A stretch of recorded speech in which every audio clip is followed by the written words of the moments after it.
Hey there. Today let's talk about police brutality. 826 people have been killed by police in 2020. And I know what you're thinking, F you 2020, right? So the first surprise in the data is that that's right on track. It's not an anomaly. 2020 is not a bad year. About 1,000 people a year died of police brutality every year, and that's been on trend since 2013, which is as far back as most of the databases go. 1,000 people a year.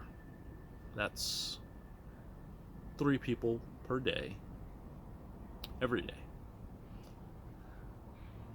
That was a surprise to me. I didn't think that many people died to police violence. This year, 28% of those people are black, look like me. And that's about on average, about a quarter. The surprising thing in that stat is that black people are only 13% of the US population, so that's high. This is the first part in a series of explorations of police violence data, where I share with you some of the insights and surprises. I was going to share with you a bunch of fancy charts and visuals, but then this happened. A town of about 1,500, several residents are set to gather today for a vigil for a man whose family says police killed over the weekend at a local convenience store. I want to say good morning to Hannah Davis, who tells us more about this officer-involved shooting and the man who lost his life.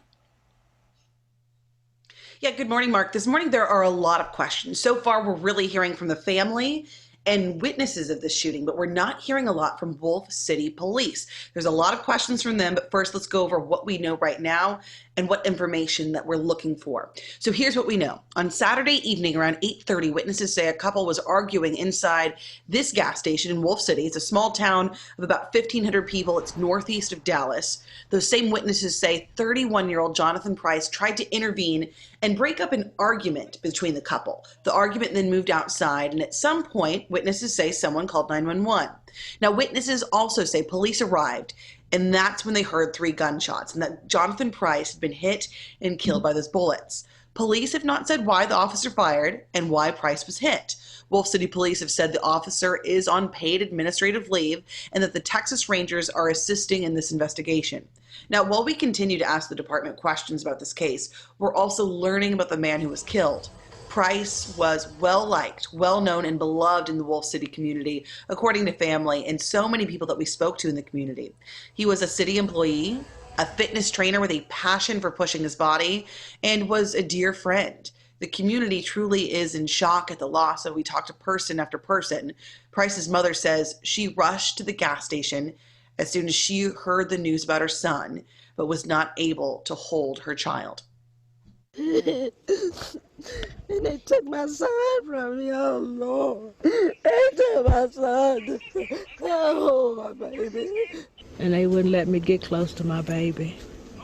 I just wanted to just hold his hand. They wouldn't even let me do that. I just wanted to crawl over to him. It's difficult to hear that mother's pain. Of course, the investigation is ongoing. We continue to ask questions. The shooting did happen at a convenience store, gas station, and there are cameras that were visible from the outside. Right now, the business says they're not releasing any video publicly, but you can bet that's one thing that investigators will be looking at, something that we'll continue to ask for. But again, we have a lot of questions for police. We'll continue to ask them those questions, and as soon as we have more developments, we will bring them all to you all. Back to you, Mark. So until next time, be safe out there. It's a beautiful and dangerous world.